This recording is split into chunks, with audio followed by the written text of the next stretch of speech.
মসজিদের খতিব সুদের বিরুদ্ধে কথা বললে, ঘুষের বিরুদ্ধে কথা বললে, বেপরদার বিরুদ্ধে কথা বললে মসজিদ কমিটির সামনে সাথে সাথে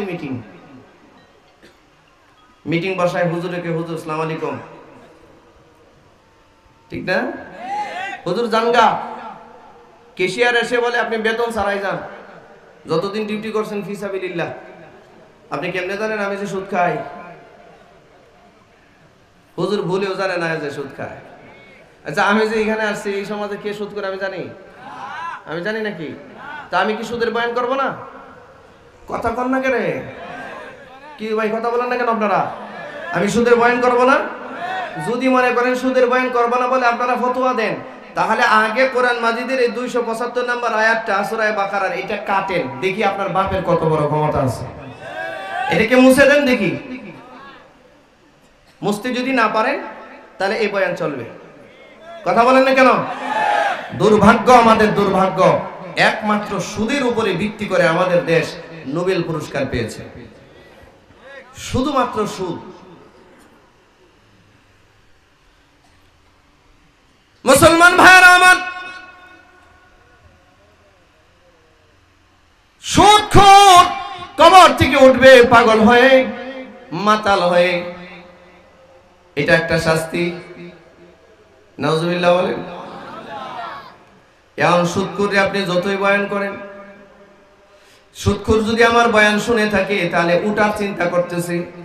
আর যারা আসে নাই, সুদখোররা সাধারণত মাহফিলে আসে না, শুনে তবে মাইকের আওয়াজ শুনে, মাহফিলে আসে না, দূরে থেকে শুনে। ওই সুদখোরদেরকে বলতেছি মনোযোগ সহকারে শোনো। এই সমস্ত সুদখোররা বারে বারে বারে বারে সুদ খাওয়া হারামের বয়ান শুনেছে, কিন্তু এই সুদ ছাড়ে নাই। এদেরকে বয়ান দিয়া লাভ হবে না, কোরআনের আইন দিয়া পানিশমেন্ট দিলে সোজা হয়ে যাবে। ঠিক কি না জোরে বলুন? এই জন্য কোরআনের আইন। চোর চোরের হাত কাটো, এই জন্যই কোরআনের আইন। এছাড়া একটা জাতিকে কখনোই চুরি থেকে থামানো যাবে না। ঠিক কিনা জোরে বলুন? জুলুম থেকে জাতিকে রক্ষা করা যাবে না, ইনসাফ ভিত্তিক সমাজ প্রতিষ্ঠা করা যাবে না যতক্ষণ পর্যন্ত এই কোরআনের আইন পুঙ্খানুপুঙ্খভাবে সমাজে প্রতিষ্ঠিত না হবে। মুসলমান ভাইরা আমার, আল্লাহ রাব্বুল আলামিন বলেন, লা ইয়াকুমুনা ইল্লা কামা ইয়াকুমুল লাযী ইয়াতাখাব্বাতুহু শাইতানু মিনাল মাস। একটা জিনে ধরা রোগী যেমন মাতাল হয়, পাগল হয়, এই সুদখোরকে কবর থেকে মাতাল আর পাগলের মতো উঠানো হবে। আল্লাহর রাসূল বলেন শুধু তাই নয়, এই সুদখোর কবর থেকে উঠার সাথে সাথে একজন ফেরেশতা তার হাতে একটা অস্ত্র দিবে। অস্ত্র দিয়া বলবে, যাও, সারা জীবন দুনিয়াতে সুদের ব্যবসা করেছো, সারা জীবন দুনিয়াতে সুদের ট্রানজাকশন করেছো, যাও, সুদের ব্যবসা করে তুমি আল্লাহর সাথে যুদ্ধ করেছিলে, নবীর সাথে যুদ্ধ করেছিলে, আল্লাহরে খুঁজে পাও নাই, নবীরে খুঁজে পাও নাই, আজকে আল্লাহ আরশে বসা আছে, তোমার কত ক্ষমতা আছে, যাও এবার আল্লাহর সাথে গিয়া যুদ্ধ করো। ভাই একটু খেয়াল করেন, এই আলোচনাটা একটু ডিফারেন্ট, বিষয়বস্তুটাই ডিফারেন্ট। সাধারণত অন্য আলোচনার সাথে এটা মিল নাই। সুদখোরটাও ডিফারেন্ট। হাসরের মাঠে সব নেককার বদকার সবাই উঠে দাঁড়াবে, কিন্তু সুদখোরের উঠাটাই ডিফারেন্ট উঠা হবে, একটা ব্যতিক্রমে উঠা হবে। সুদখোর যখন কবর থেকে উঠবে, উঠাটাই হবে পাগলের মতো। আল্লাহ বলেন, লা ইয়াকুমুনা ইল্লা কামা ইয়াকুমুল লাযী ইয়াতাখাব্বাতুহু শাইতানু মিনাল মাস।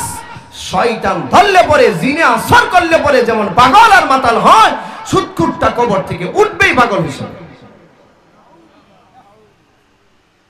মনে রাখতে হবে, হাসরের মাঠে উঠবে কবর থেকে আবু জাহাল, উঠবে না? উতবা সাইবা সবাই কবর থেকে উঠবে। আবু জাহাল কবর থেকে উঠবে, তবে কাফের হিসেবে উঠবে, পাগল হিসেবে নয়।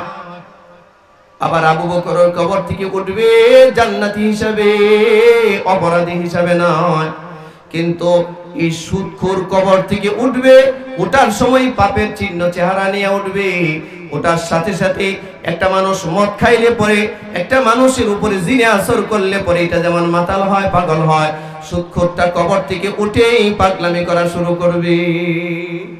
সারা হাসরের মাঠও মানুষ তাকায় দেখবে, কিরে সব মানুষ নিজের চিন্তায় ব্যস্ত, সব মানুষ ইয়া রব্বি নাফসি বলে চিৎকার করতেছে।